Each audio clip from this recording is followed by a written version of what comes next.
আসসালামু আলাইকুম ওয়া রাহমাতুল্লাহি ওয়া বারাকাতুহু। প্রতিদিনের আমল ইউটিউব চ্যানেলে সম্মানিত দিনী মা ও বোনেরা, আমি আশা করি রব্বুল আলামিন আল্লাহ তাআলার অশেষ মেহেরবানিতে আপনারা ভালো আছেন, সুস্থ আছেন। আলহামদুলিল্লাহ। আজ আমি আলোচনা করব, আল্লাহ তাআলা ওয়াদা করেছেন যে বলেছেন আমি সন্তান দিব। কেউ যদি জিলহজ মাসে আসরের নামাজের পরে এই দোয়াটি মাত্র একবার পড়ে আল্লাহ তাআলার কাছে এই নিয়ম মেনে এই আমলটি করতে পারে বা চাইতে পারে, রব্বুল আলামিন চাহে তো জিলহজের ১ থেকে ১০ তারিখের মধ্যেই রব্বুল আলামিন আপনার পরিবার সংসারে একটি নেক সন্তান লাভের সুখবর দিতে পারেন। অসংখ্য মা ও বোন এই জিলহজ মাসে নেক সন্তান লাভের সুখবর পেয়েছেন। গত ভিডিওটিতে আমরা জানিয়েছি আল্লাহ তাআলার অশেষ মেহেরবানিতে আমরা প্রতিদিন এই জিলহজ মাসের ১০ দিনে ১০টি ভিডিওর আমল দেওয়ার চেষ্টা করছি বা ভিডিও দেওয়ার চেষ্টা করছি। আপনারা আগামীকালকের ভিডিওগুলো এবং আগে যে গত ভিডিও যেগুলো দিয়েছি সবগুলো দেখার জন্য হলো আমাদের চ্যানেলটির সঙ্গে যুক্ত থাকবেন। এই ভিডিওটির নিচে এই সাবস্ক্রাইব লেখাটিতে একবার চাপ দিয়ে রেখে দিন। আমি যেভাবে চাপ দিলাম, ইনশাআল্লাহ আগামীকালকের নতুন ভিডিওটিও আপনি পেয়ে যাবেন, আমলটি করতে পারবেন। মন থেকে নিয়ত করে আমল করতে হয় এবং অবশ্যই আপনাদের কাছে অনুরোধ করব নিয়ম মেনে আমল করবেন। সেই নিয়মটি জানার জন্য হলো ভিডিওটি সম্পূর্ণ দেখুন। যে কোনো সমস্যায় আল্লাহ তাআলার কাছে দোয়া করার কোনো বিকল্প নেই। অসুস্থতায় ও চিকিৎসার পাশাপাশি মহান আল্লাহর দরবারে দোয়া করতে হয়। কারণ সুস্থতা দান করার মালিক শুধুমাত্র আল্লাহ তাআলা। মহান আল্লাহর ইচ্ছা ছাড়া মানুষ কিছুই অর্জন করতে পারে না। আর সন্তান-সন্ততি দানের মালিকও কেবল একমাত্র আল্লাহ তাআলাই। এমনকি আল্লাহ যাকে সন্তান দান করেন, কোনো অসুস্থতা কিংবা কোনো সমস্যায় তার জন্য বাধা হয়ে দাঁড়ায় না। আর তিনি না চাইলে আপনি যত কিছুই করুন না কেন, কোনোভাবেই আপনি সন্তান লাভ করতে পারবেন না। তাই তো মহান রব আল্লাহ তাআলা বলেন, আল্লাহ যাকে ইচ্ছা কন্যা সন্তান দান করেন, যাকে ইচ্ছা পুত্র সন্তান দান করেন অথবা ছেলে মেয়ে উভয় দান করেন, আবার যাকে ইচ্ছা বন্দা করেন। সূরা আশ-শুআর ৫০ নম্বর আয়াতে রব্বুল আলামিন আল্লাহ তাআলা নিজে বলছেন, তিনি ভাই বোনেরা। তবে হ্যাঁ, সন্তান চাইতে হবে কেবল আল্লাহ তাআলারই কাছে। আপনি একনিষ্ঠ মনে তারই কাছে নেক সুন্দর সুস্থ সন্তান কামনা করে দোয়া করতে থাকুন। তিনি আপনার ডাকে যখন সাড়া দেবেন, আপনিও সন্তান দান করবেন ইনশাআল্লাহ। যেমনটি আল্লাহ তাআলার অন্যতম প্রিয় নবী হযরত জাকারিয়া আলাইহিস সালাম বয়োবৃদ্ধ হয়ে যাওয়ার পরও নিঃসন্তান ছিলেন। মরিয়ম আলাইহিস সালাম বাইতুল মুকাদ্দাসে জাকারিয়া আলাইহিস সালামের তত্ত্বাবধানে ছিলেন। একদিন তিনি দেখলেন মহান রব আল্লাহ তাআলা মৌসুম ছাড়াই মরিয়ম আলাইহিস সালামকে ফল দান করেছেন। তখন তার মনে সন্তান লাভের সুপ্ত আকাঙ্ক্ষা জেগে উঠল। তিনি ভাবলেন, যে আল্লাহ বিনা মৌসুমে ফল দিতে পারেন, সে আল্লাহ আমার মতো বৃদ্ধ দম্পতিকে সন্তান দান করতে অবশ্যই পারবেন। তাই তিনি আল্লাহর দরবারে দোয়া করলেন। যেই দোয়াটি সবাই করতে পারেন তিনি ভাই বোনেরা, অর্থাৎ যেই মৌসুমে যেই ফলটা পাওয়া যায় না, সেই মৌসুমে যদি সেই ফলটা আপনি দেখেন, তাহলে এটা আল্লাহর কুদরত ছাড়া কিছুই না। তাই মনে রাখবেন, আল্লাহ তাআলা চাইলে যে কোনো সময় যে কোনো পরিস্থিতিতেই আপনার মনের নেক আশা পূরণ করে দিতে পারেন। আপনার চাওয়া পাওয়া, হয়তোবা সারা জীবনের চাওয়া পাওয়া এক নিমেষে পূরণ হয়ে যেতে পারে। তাই মনের মধ্যে বিশ্বাস নিয়ে আমল করতে হয় দিনী ভাই বোনেরা।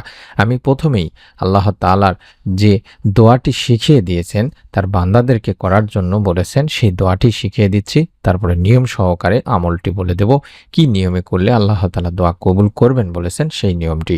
রব্বি লা তাজারনি ফারদাও আনতা খায়রুল ওয়ারিসিন।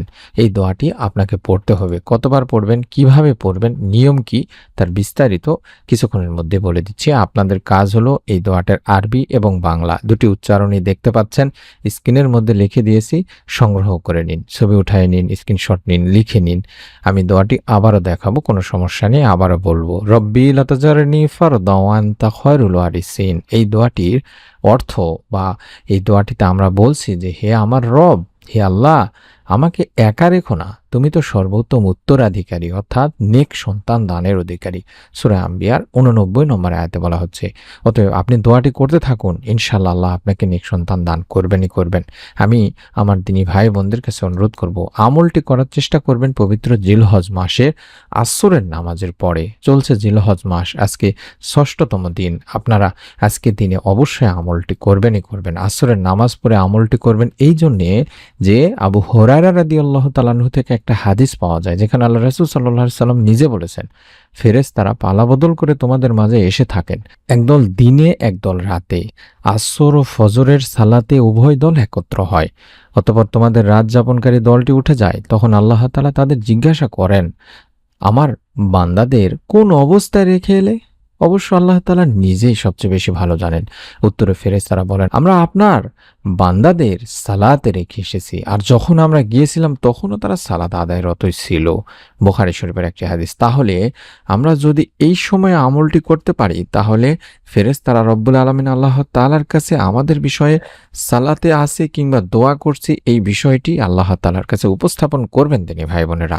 তাই এই সময়টিকে আমরা বেছে নেব ইনশাআল্লাহ। প্রথম কাজ হলো দরুদের আমল করা, অর্থাৎ আসরের নামাজ আদায় করবেন। জিলহজ মাসের আসরের নামাজ থেকে শুরু করে মাগরিব পর্যন্ত এই সময়টুকু কাজে লাগানোর চেষ্টা করবেন। প্রথম কাজ দরুদের আমল করে নেবেন, অর্থাৎ হযরত উমর বিন খাত্তাব রাদিয়াল্লাহু তাআলা আনহু বলেন, নিশ্চয় বান্দার দোয়া মুনাজাত আসমান ও জমিনের মাঝখানে ঝোলানো থাকে, তার কোনো কিছু আল্লাহ পাকের নিকট পৌঁছে না যতক্ষণ না বান্দা তোমার নবীর প্রতি দরুদ পাঠ করবে। অর্থাৎ এটি আল্লাহ তাআলার কাছে পৌঁছানোর জন্য, আপনার দোয়া মুনাজাত সমস্ত কিছু চাওয়া পাওয়া পৌঁছানোর জন্য আমাদেরকে দরুদের আমল করতে হবে। দরুদবিহীন দোয়া আল্লাহ তাআলার কাছে পৌঁছায় না। তাই আমরা সর্বপ্রথম কাজ হলো দরুদ পড়ে নিব 11 বার। চাইলে ছোট দরুদ আল্লাহুম্মা সাল্লি আলা মুহাম্মাদি ওয়া আলা আলি মুহাম্মাদ এটিও পড়তে পারেন। এটি ছোট দরুদ দিনী ভাই বোনেরা, অথবা সাল্লাল্লাহু আলাইহি ওয়াসাল্লামও পড়তে পারেন। তবে আল্লাহুম্মা সাল্লি আলা মুহাম্মাদি ওয়া আলা আলি মুহাম্মাদ এটি পড়া উত্তম মনে করি আমি। ছোট দরুদ সহজে পড়া যায়, আপনি 11 বার পড়ে নেবেন। তারপরে কম করে হলেও যে দোয়াটি দেখালাম, হযরত জাকারিয়া আলাইহিস সালামের যে দোয়া, রব্বি লা তাজারনি ফারদা ওয়া আনতা খায়রুল ওয়ারিসিন, আমি আবারও স্ক্রিনের মধ্যে দেখায় দিচ্ছি। এই দোয়াটি কম করে হলেও একবার পাঠ করবেন। যত বেশি পড়তে পারেন দিনী ভাই বোনেরা, আমি আবারও বলছি, আপনি একবার হলেও পাঠ করে দুখানা হাত তুলে আল্লাহ তাআলার কাছে এভাবে বলবেন যে, আল্লাহ, জিলহজ মাসের ওসিলায়, যে ক্ষমার মাসের ওসিলায়, হজের মাসের ওসিলায়, কুরবানির মাসের ওসিলায় আমার মনের নেক আশা তুমি পূরণ করে দাও। আসরের নামাজের পরে দোয়া কবুল হয়, ইয়া আল্লাহ, আমার মনের নেক আশা তুমি পূরণ করে একটি নেক সুন্দর সুস্থ সন্তান তুমি দান করো। আমার মৃত্যুর পরে সাদগায়ে জারিয়ার যেন কিছু একটা রেখে যেতে পারি, উত্তম একটি সন্তান রেখে যেতে পারি দুনিয়াতে। তার জন্য হলো তুমি আমাকে একটি নেক সন্তান দান করো, আমার গুনাহ মাফ করো, আমাকে ক্ষমা করো। এভাবে আল্লাহ তাআলার কাছে দোয়া করবেন, নিয়ত করে আমল করবেন। সর্বপ্রথম কাজ হলো নিয়ত করা দিনী ভাই বোনেরা। চাইলে মনে মনে নিয়ত করতে পারেন, চাইলে ভিডিওর কমেন্ট সেকশনে অন্তত আমিন বা আলহামদুলিল্লাহ লিখেও নিয়ত করে আমল করতে পারেন।